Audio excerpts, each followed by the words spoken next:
This is audio revision of professional ethics and liabilities of auditor. Beginning with the topic fundamental principles. There are 5 fundamental principles. They are integrity, objectivity, professional behavior and due care, confidentiality and professional behavior. Integrity का मतलब it means straightforward and honest. Accountant should be straightforward and honest. कब? In professional and business relationship. ठीक है, straightforward and honest in professional and business relationship. इसमें ये this also wants to say that auditor should not be indulged or associated with information that contains false or misleading information. Objectivity अब क्या है? Objectivity wants to say that accountant should not compromise judgment because of 3 things. Judgment किसके वजह से नहीं compromise करना चाहिए? First is biasness, conflict of interest और अनड्यू इन्फ्लुएंस ऑफ अदर्स. 3 चीज़ की वजह से bias, conflict, undue influence of others. Repeating, accountant should not compromise judgment because of bias, conflict of interest or undue influence of others. Next is professional competence and due care. This means that accountant requires to attain and maintain professional knowledge and act diligently as per technical and professional standards.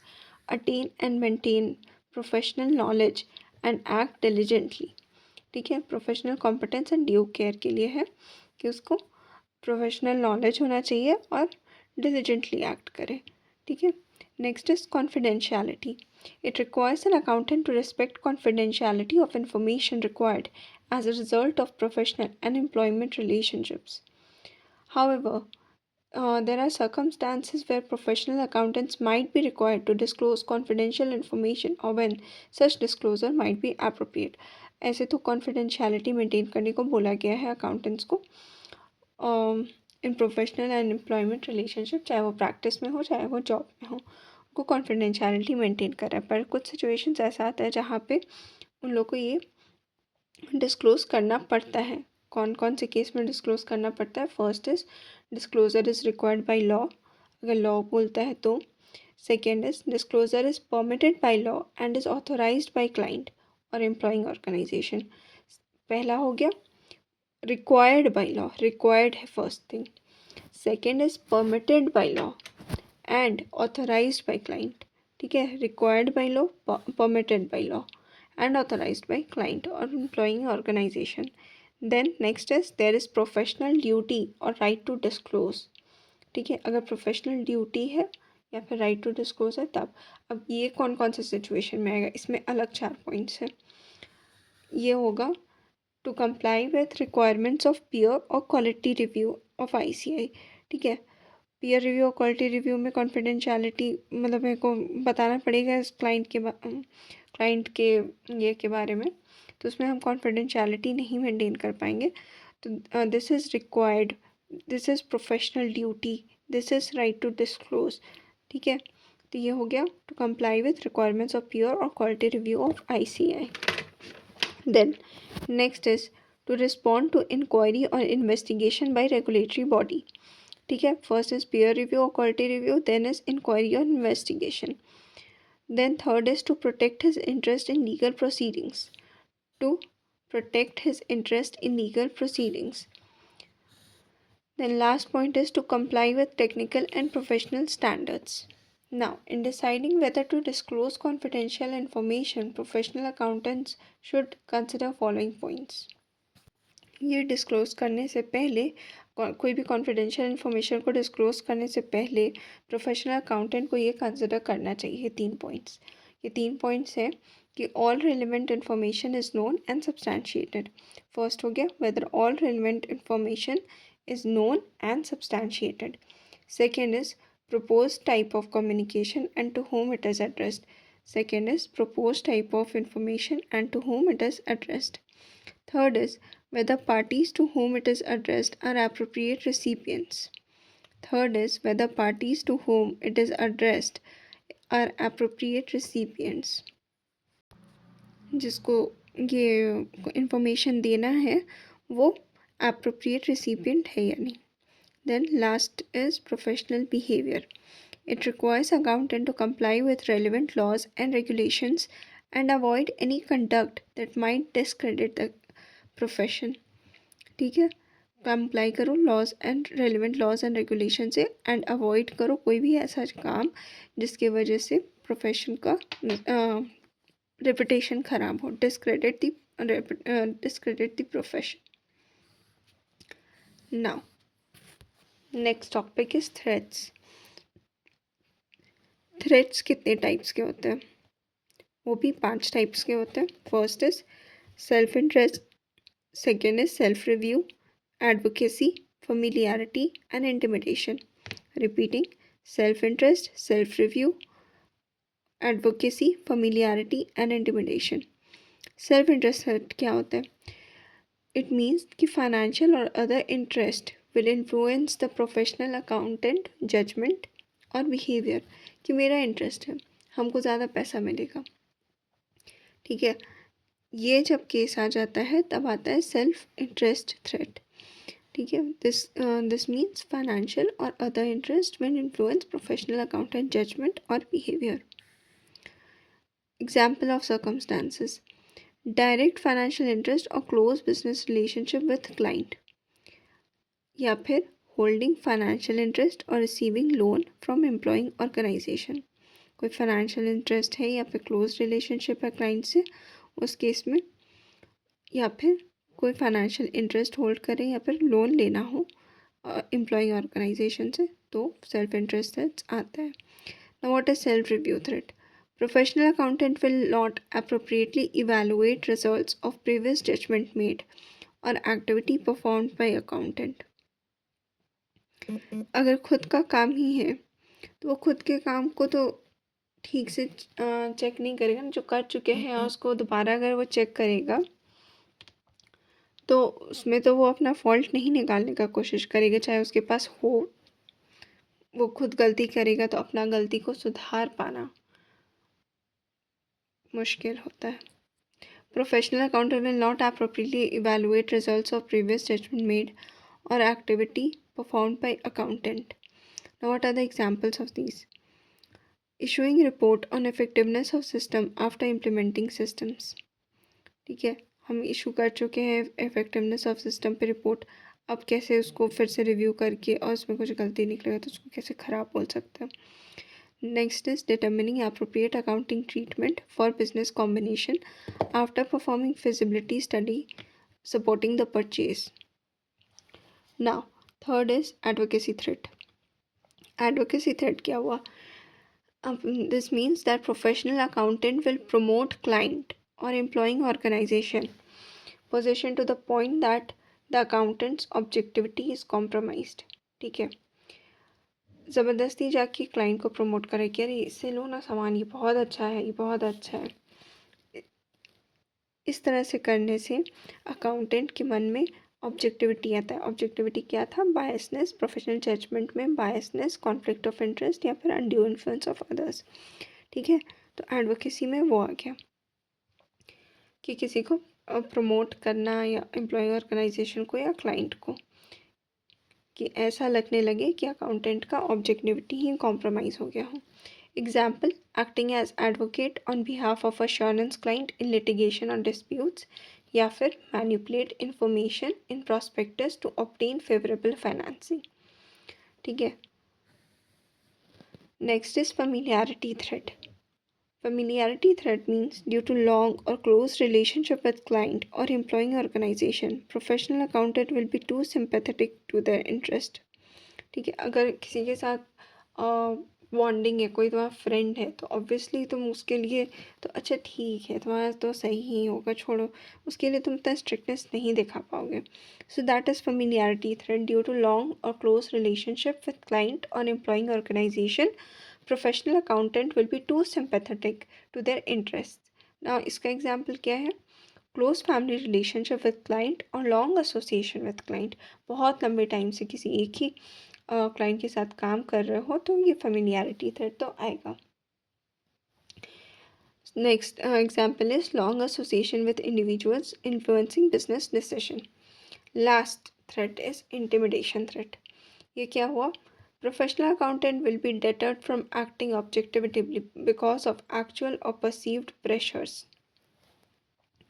Deter from acting objectively because of actual or perceived pressures, कि उसको धमका रहे एक तरह से कि तुमको fire कर देंगे या फिर प्रमोट नहीं करेंगे। तो इस केस में से डरा धमका के कुछ करना कि उसका ऑब्जेक्टिविटी हार्म हो, that is intimidation threat. Examples हो गया being threatened with dismissal by client या फिर फेसिंग थ्रेट ऑफ डिसमिसल और रिप्लेसमेंट बाय एम्प्लॉय ऑर्गेनाइजेशन। ठीक है, नेक्स्ट टॉपिक है सेफ गार्ड्स। अब अगर थ्रेट्स है तो सेफ गार्ड्स भी होंगे कि उससे बचा कैसे जाए। तो safeguards are actions that the accountant takes to reduce threats to an acceptable level. Now, what are the examples of actions to address the threats? First is having an appropriate reviewer who was not a member of team to review work performed. ठीक है, पहला तो कि मेरे पास एक अगर reviewer है जो मेरे टीम मेंबर का नहीं है तो वो मेरे को इंडिपेंडेंटली ज़्यादा अच्छा रिव्यू दे सकता है वर्क परफॉर्म का। तो इससे हम लोग ये थ्रेट मिनिमाइज कर सकते हैं। Having an appropriate reviewer who was not a member of the team to review work performed. ठीक है, next is using different partners and teams for provisions of non-assurance services to assurance client. मतलब कि non assurance services के लिए दूसरे partner और team देना चाहिए जो तुम्हारा अश्योरेंस क्लाइंट है उसके लिए। मतलब हम जिसका ऑडिट कर रहे हैं अगर मेरे को उसका कुछ नॉन ऑडिट सर्विस करना है तो उसके लिए दूसरा एंगेजमेंट टीम और पार्टनर जाना चाहिए।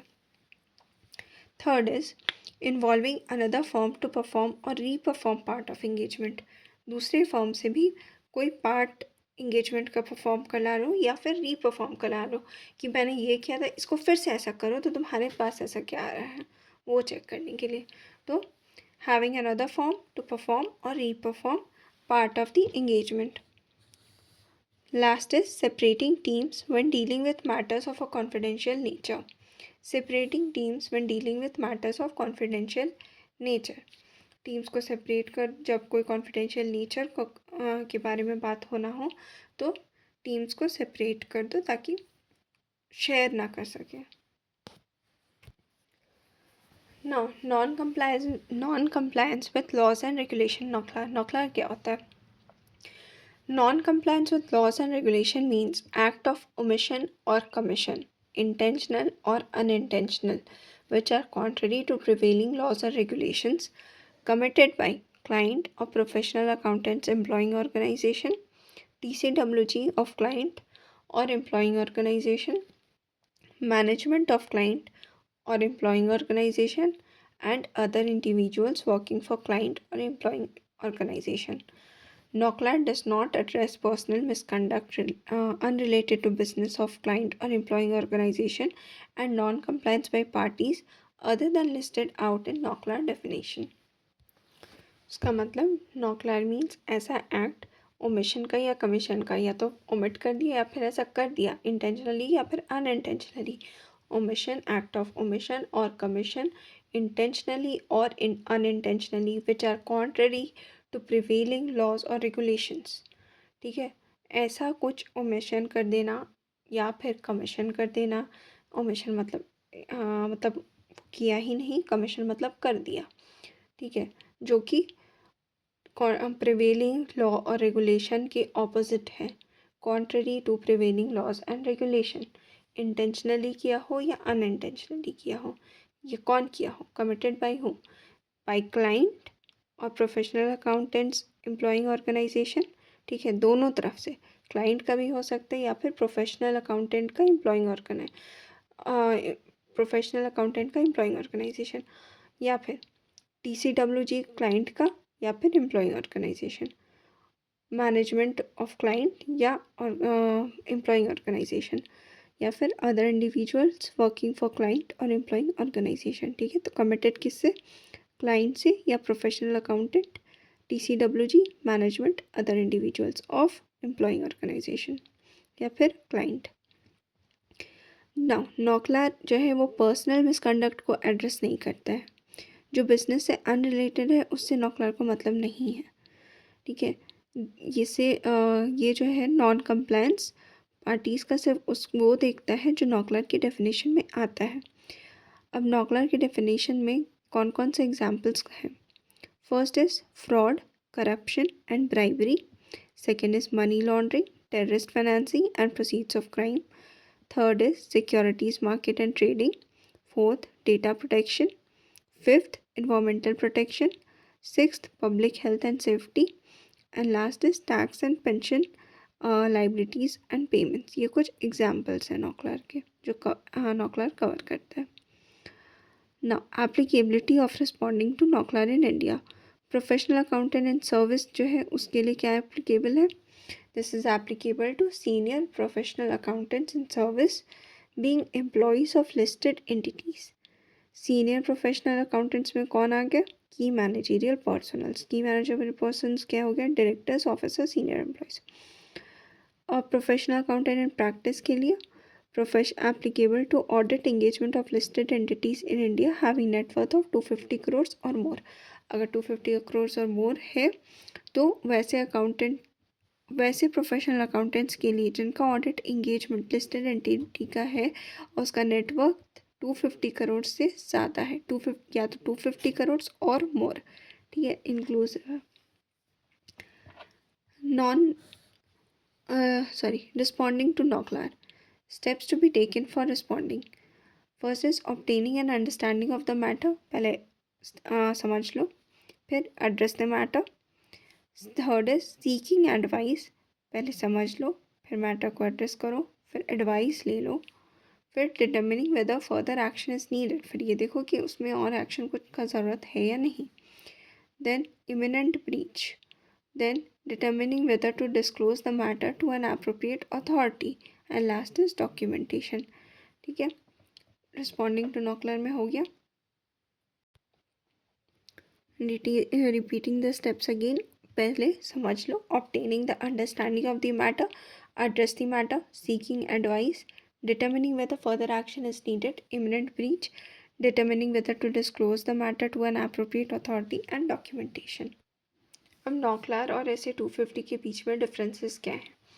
फर्स्ट, एप्लीकेबिलिटी में ऐसे 250 एप्लीकेबल सिर्फ ऑडिट पे के लिए है और कुछ और अदर अश्योरेंस इंगेजमेंट्स के लिए नहीं है। ठीक है, it is applicable only on audit and not on other assurance engagement. And NOCLAR is applicable on professional accountants in service and in practice. ठीक है, it is applicable to professional accountant service and in practice. Now, ऐसे 250 covers responsibility for laws having direct effect on determination of material amounts and disclosure in financial statement and other laws that do not have direct effect. But compliance में भी fundamental to operating aspects of business. ऐसे 250 में पढ़े थे, ये direct और indirect दोनों को का इफेक्ट को कवर करता है। लेकिन NOCLAR covers non compliance that causes substantial harm in financial और नॉन फाइनेंशियल टर्म्स। ठीक है, third point is SA 250 does not define stakeholders. While NOCLAR is related to effect of non-compliance of an investors on non-compliance on investors, creditors, employees, and general public. Last is no provision of imminent breach. ऐसे 250 में there is no provision of imminent breach. While in NOCLAR, if professional accountant become aware of imminent breach of laws or regulation, he shall determine whether to disclose this immediately to appropriate authority to prevent or mitigate consequences of such imminent breach. Now, next topic is membership of the institute. कितने types के members होते हैं institute में? दो, एक associate member, दूसरा fellow member. अब associate members कौन होते हैं? जो any person whose name has been enter in the register, जो अभी न्यूली क्वालिफाइड रहते हैं, वो लोग को जनरली एसोसिएट मेंबर है। फिर फेलो मेंबर्स कौन हुए? वो एसोसिएट मेंबर वो has been in continuous practice in India for at least 5 years. वो जैसे जो न्यूली क्वालिफाइड सीएस हो गए वो एसीए कहलाए, और जिनका 5 ईयर्स ऑफ प्रैक्टिस इंडिया में हो चुका है वो एसोसिएट मेंबर्स फेलो मेंबर्स कहलाते हैं। associate members who possesses such qualification equivalent to 5 years continuous practice. ठीक है. Now what are the disabilities for purpose of membership? कौन कौन से केस में पर्सन को डीबार कर दिया जाता है रजिस्टर ऑफ मेंबर्स के नेम में रजिस्टर करने के लिए? अगर वो 21 ईयर्स से कम का है, अगर वो अनसाउंड माइंड का है, अनडिस्चार्ज इंसॉल्वेंट है, या फिर if he is discharge insolvent. ठीक है, इसके पहले था अनडिस्चार्ज इंसॉल्वेंट, इसमें है discharge insolvent and has not obtained a certificate from court stating that his insolvency was caused by misfortune without any misconduct on his part. ठीक है. And last point is if he has been convicted by a competent court of an offense involving moral turpitude and punishable with transportation or imprisonment unless he has either been granted a pardon or central government has removed the disabilities. कब कब नहीं कब कब register of members में name नहीं आएगा? अगर वो 21 ईयर से कम है, अगर वो अनसाउंड माइंड का है, अगर वो अनडिस्चार्ज इंसॉल्वेंट है, अगर वो डिस्चार्ज इंसॉल्वेंट है लेकिन उसके पास सर्टिफिकेट फ्रॉम कोर्ट नहीं मिला है stating that his insolvency was caused by misfortune and not without any misconduct on his part. And last point is if he has been convicted by competent court of an offense involving moral turpitude, moral grounds पे. ठीक है. And punishable with transportation or imprisonment unless he has either been granted a pardon, उसको माफ़ नहीं किया गया है, हाँ, और central government has remove the disability, या फिर सेंट्रल गवर्नमेंट उसका डिसेबिलिटी को रिमूव कर दिया गया है. अगर ऐसा नहीं है तो फिर उसको ऐड नहीं करना है. अभी तो पढ़े कि कौन से केस में डिसेबिलिटी था from entering the name in the register. अब है removal of name from the register. कौन से केसेस में काउंसिल नेम रजिस्टर से रिमूव कर सकता है? First is who is dead. Second is अगर ऐसा रिक्वेस्ट मिला है कि मेरा नाम हटा दो, from whom a request has been received to that effect. Third is who has not paid prescribed fees required to be paid by him. अगर वो फीस नहीं पे किया है, जो एनुअल फीस लगता है चार्टर्ड अकाउंटेंट्स को, अगर वो फीस नहीं पे किया है तो फिर रिमूवल ऑफ नेम्स हो सकता है. Last is who is found to have any disabilities mentioned above. ठीक है, अगर किसी को डिसेबिलिटीज़ ऊपर जो अभी हम लोग पढ़े 5 पॉइंट, अगर वैसा है तो उस केस में भी रिमूव होगा. ठीक है. Next is restoration of membership. अगर मेरे को वापस अपना नाम ऐड करवाना है, I was already a qualified chartered accountant and for any reason my name has been removed, तो फिर वो कैसे हो सकता है restore? If name of any member is removed from register for non-payment of prescribed fees, then his name may be entered again on payment of arrears of fee along with additional fees. अभी 4 point पढ़े थे, उसमें था एक कि अगर वो fees नहीं पे किया है तो भी उसका नाम रिमूव होगा, पर अगर नॉन पेमेंट ऑफ फीस की वजह से उसका नाम रिमूव हुआ है तो वो रिस्टोर हो सकता है अगर वो वापस से फीस को पे कर दे along with additional fee. If his name is removed due to orders of Board of Discipline, disciplinary committee, appellate authority or High Court, then restoration shall be in accordance with such orders. अगर ये सब की तरफ से हुआ है किसी के लिए तो फिर इन लोगों के ऑर्डर्स पे ही रिस्टोर होगा. Next is penalty for falsely claiming to be a member. बहुत लोग ये जो झूठा अपना सी लगा के घूमते हैं, उस केस में पेनाल्टी होगा any person who is not being a member of the institute represents that he is a member or uses designation CA. ठीक है. Next is being a member of the institute but not having a certificate of practice represents that he is in practice. पहला तो जो CA नहीं है लेकिन वो designation of CA use कर रहा है, और नेक्स्ट में अगर वो मेंबर ऑफ इंस्टीट्यूट है लेकिन उसके पास सर्टिफिकेट ऑफ प्रैक्टिस नहीं है और वो प्रैक्टिस कर रहा है, जैसे जो जॉब में है, वो लोग अगर सर्टिफिकेट ऑफ प्रैक्टिस नहीं होते हुए प्रैक्टिस कर रहे हैं तो वो लोग को भी ये पेनल्टी लगेगा। पहला कन्विक्शन पे फाइन अप टू ₹1000 और उसके बाद कोई भी कन्विक्शन होता है, any subsequent conviction, imprisonment up to 6 months और फाइन अप टू 5000 और बोथ। ठीक है, 6 month इम्प्रिजनमेंट और 5000 और बोथ। नाउ चार्टर अकाउंटेंट्स इन प्रैक्टिस के लिए वो क्या है? A practicing CA is a person who is a member of the institute and is holding a certificate of practice and includes such members of institute who are deemed to be in practice। ठीक है, अब certificate of practice का significance क्या है? No member of the institute shall be entitled to practice unless he has obtain COP। ये सब learn करने का नहीं है, बस सुन लो। No member of the institute shall be entitled to practice unless he has obtained COP. A member who is not in practice is precluded from accepting engagement to render any service prescribed for CA, even though for doing so he does not require special qualification। कोई भी member of the institute जिसके पास certificate of practice नहीं है, उसको ऐसे services करने से preclude किया जाता है, इवन दो उसके लिए कोई स्पेशल क्वालिफिकेशन का ज़रूरत नहीं होता। जैसे ऑडिट ऑफ क्लाइंट, वो पर्सनली जिसके पास नहीं है सर्टिफिकेट ऑफ प्रैक्टिस, वो कोई जॉब वाला CA नहीं कर सकता है।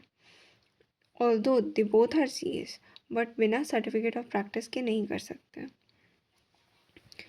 Next is a member of the institute can have no other capacity in which he can take up such practice separable from his capacity to practice as a practice as a member of institute। ये ऊपर वाले line का ये मतलब नहीं था कि CA audit नहीं कर सकता, यह मतलब अपने पर्सनल कैपेसिटी में, मतलब जो MNC में वर्क करे वो उस तरह से उनके बिहाफ पे, कंपनी के बिहाफ पे ऑडिटर है। जो इधर है सर्टिफिकेट, जो प्रैक्टिसिंग CAs हैं वो अपने नाम से कर रहे हैं। तो इस तरह का कोई भी चीज़ जो प्रैक्टिसिंग CA को अलाउड है वो नॉन प्रैक्टिसिंग CA को अलाउड नहीं है। ऐसा कोई किसी तरह का जो सर्विसेज होता है। Now this is because once the person becomes a member of the institute, he is bound by provisions of CA Act and its regulations.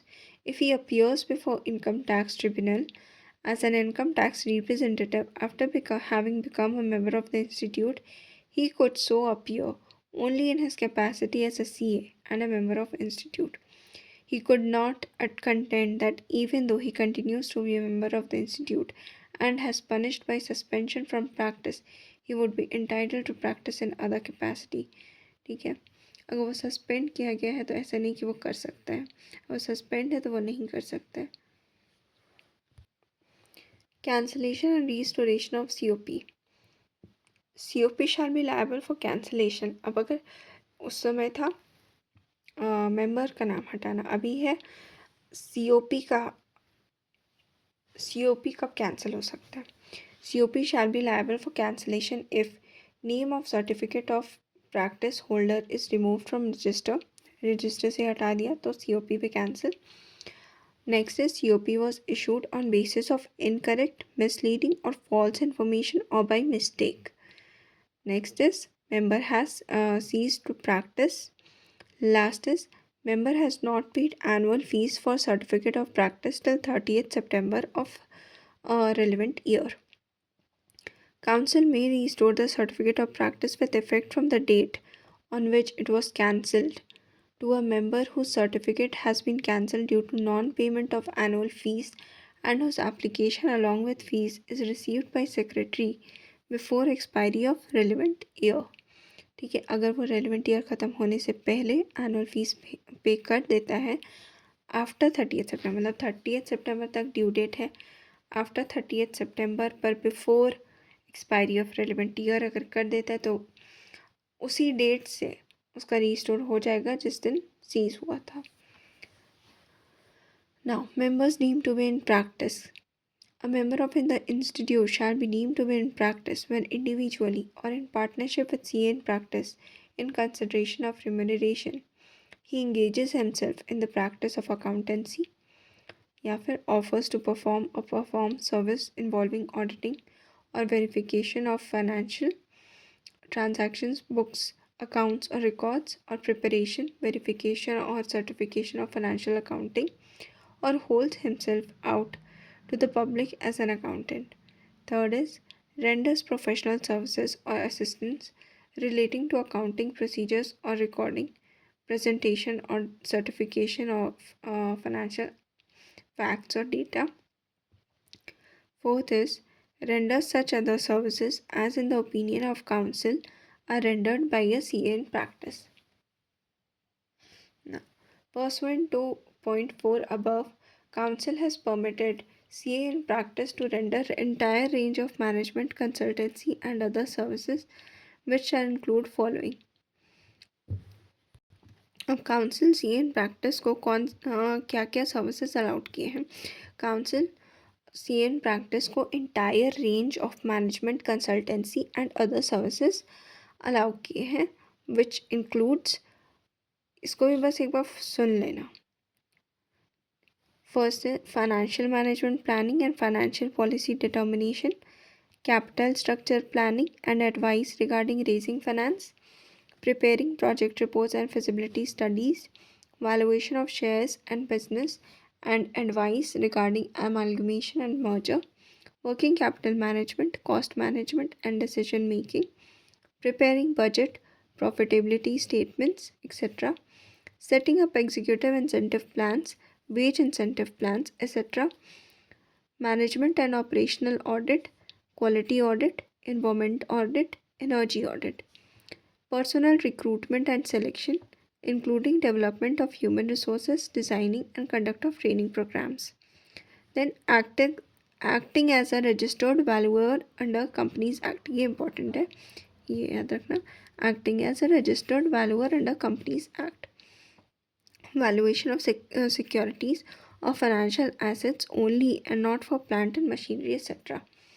Then acting as an insolvency professional as per insolvency and bankruptcy code. ठीक है, acting as insolvency professional as per insolvency and bankruptcy code. फिर acting as recovery consultant in banking sector.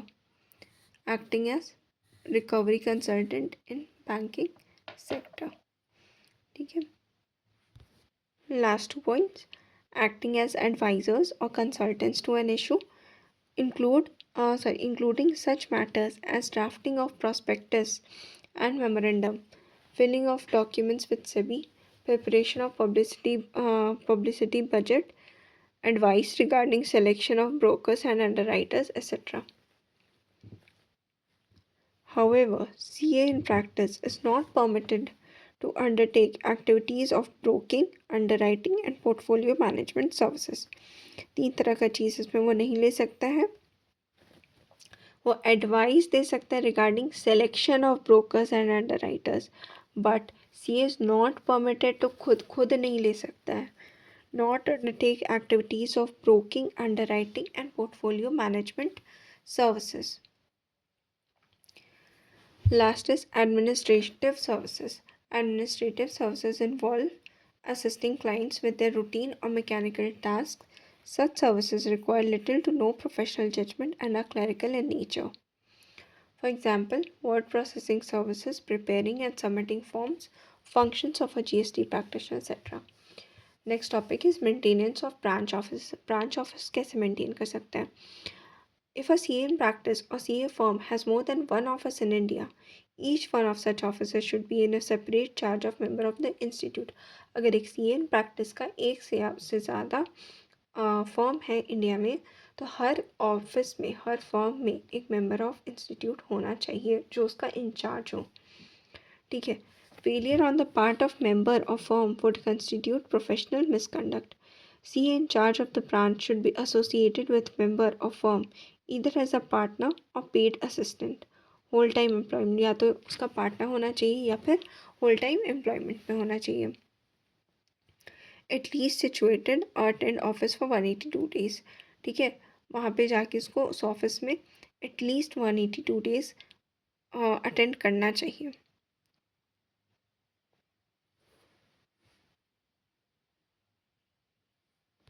अब ऐसे कौन से cases में है जहाँ वो सेपरेट सीए इंचार्ज नहीं भी रखे तो भी चल जाएगा। Exemptions is given to members in practice in hill areas subject to following conditions. दो तरह का एग्जेम्पशन है, एक तो है उस मेंबर्स के लिए जो हिली एरियाज में प्रैक्टिस करते हैं, और दूसरा दूसरा किस फिर इसके बाद में डिस्कस करते हैं। तो पहला हो गया, exemption is given to members practising in hill area subject to following conditions. It is allowed to open temporary office in a city in plains for maximum 3 months in a year. ठीक है, जो hilly areas में है वो maximum 3 months के लिए plain area में आके प्रैक्टिस कर सकते हैं। Now regular office need not be close during this period. जो रेगुलर ऑफिस उनका पहले था वो ज़रूरी नहीं उसको बंद करना हो।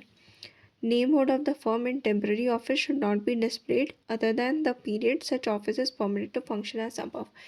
बस वो 3 महीना के लिए ही उस ऑफिस पे नेम बोर्ड होना चाहिए, बाकी जो 9 months है उसमें वहाँ पे बोर्ड नहीं होना चाहिए। Then temporary office should not be mentioned in the letterheads, visiting cards or any other documents as a place of business. ठीक है, टेम्प्रेरी ऑफिस के बारे में लेटर हेड्स, विजिटिंग कार्ड्स, ये सब में मेंशन नहीं होना चाहिए। Before commencement of every winter it shall be obligatory to inform the institute about opening of temporary office. ठीक है, हाँ, इंस्टीट्यूट को इस बारे में इंफॉर्मेशन देना होगा कि हम अभी टेम्प्रेरी ऑफिस ओपन करने जा रहे हैं।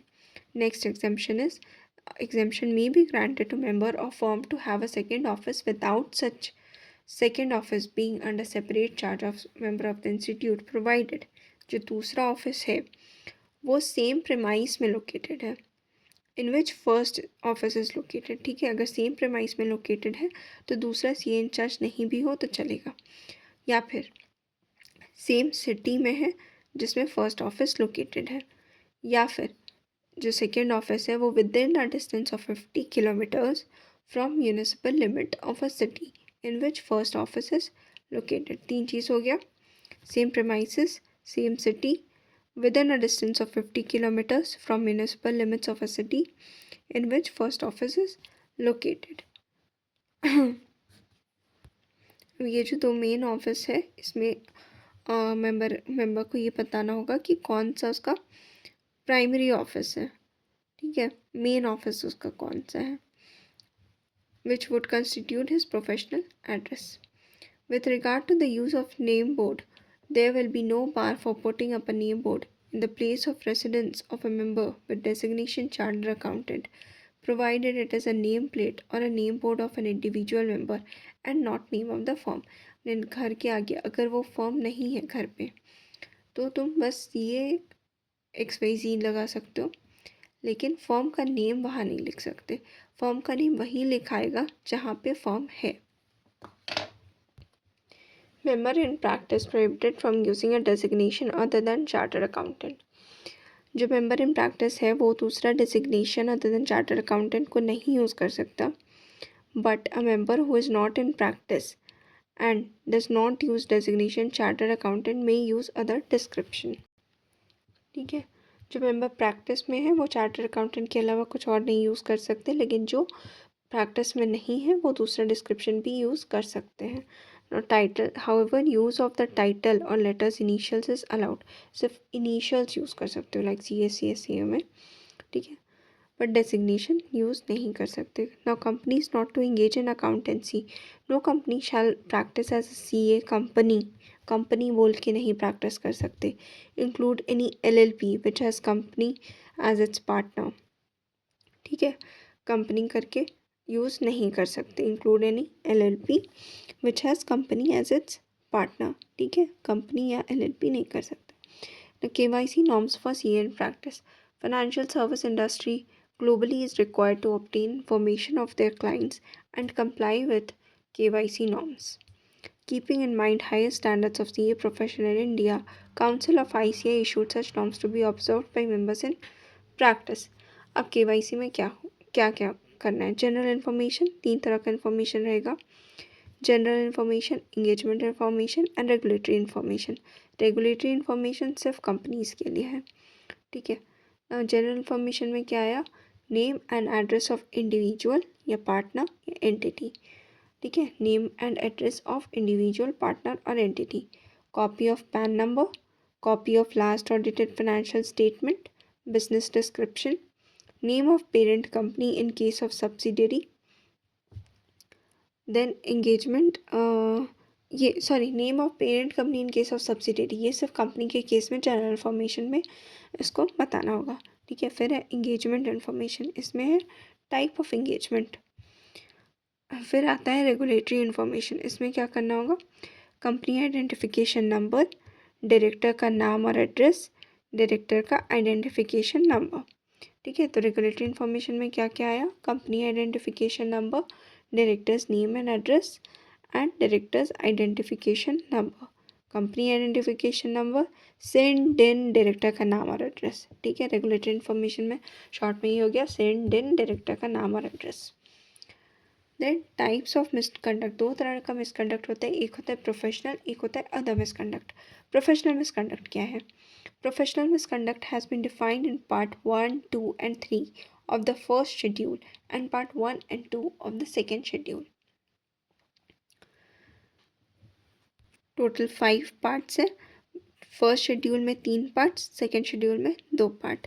अदर मिसकंडक्ट क्या है, other misconduct has been defined in part 4 of the first schedule and part 3 of the second schedule, ठीक है। अदर मिसकंडक्ट आ गया, एक पार्ट उसका फर्स्ट शेड्यूल में पार्ट 4 और पार्ट 3 आ गया सेकेंड शेड्यूल में। Now, these provisions empower the council to inquire into any misconduct of a member even it does not arise out of his professional work. This is considered necessary because a CA is expected to maintain highest standards of integrity even in his personal affairs, and any deviation from these standards even in non-professional work would expose him to disciplinary action. Professional misconduct में तो professional का हो गया, other misconduct में any conduct that is even if it is non professional work, उस case में भी disciplinary action लगेगा। A member is liable to disciplinary action under section 21 of the Chartered Accountants Act if he is found guilty of any professional or other misconduct, ठीक है। Member is liable to disciplinary action under section 21 of the Chartered Accountant Act if he is found guilty of any professional or other misconduct. अब कौन कौन से schedule हो गया, first schedule में 4 parts हैं, ठीक है। वो प्रोफेशनल ठीक है, प्रोफेशनल और अदर मिसकंडक्ट मिला के फर्स्ट शेड्यूल में 4 पार्ट्स हैं। इसमें फर्स्ट पार्ट जो है सीए इन प्रैक्टिस के लिए है, second part CA in service के लिए है, थर्ड और फोर्थ सारे सीए के लिए है। उसी तरह से सेकेंड शेड्यूल में भी फर्स्ट पार्ट है सीए इन प्रैक्टिस के लिए और सेकेंड और थर्ड ऑल सीएस के लिए, ठीक है। तो सेकेंड शेड्यूल में याद करना कि सीए इन सर्विस के लिए स्पेसिफिकली नहीं है, सीए इन सर्विस के लिए स्पेसिफिकली सिर्फ फर्स्ट शेड्यूल में है, बाकी फिर सेकेंड शेड्यूल में पार्ट 2 और 3 सारे सीए के लिए है।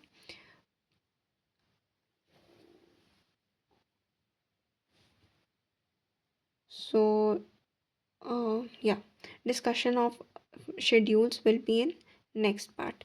Here we end this part. Thank you so much. Hope you like. Please like, share, comment, and subscribe.